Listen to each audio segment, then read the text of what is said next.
Hey guys, what's up? So in this quick video, I'm going to show you how you can get this which Ranger are you filter on Instagram. So this is the filter. To use this filter, just press and hold the record button.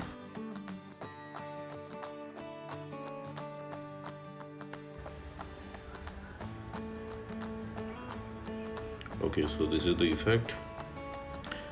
Okay. To get this effect on Instagram, just visit the creator profile.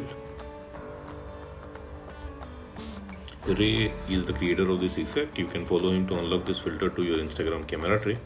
So check in his filter gallery. This is the filter. It's morphing time. Just tap on it and you will see this preview. From here you can save it to your Instagram camera tray and you can tap on try to try the filter.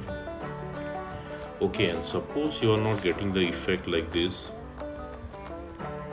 then visit this website. Link to this website I'll give you in the description box below. So here in this website you will see link to the filter. Just tap on the link and open it with Instagram. Okay, and likewise also you can get this effect on Instagram. So that's it guys. Thanks for watching the video. See you in the next video.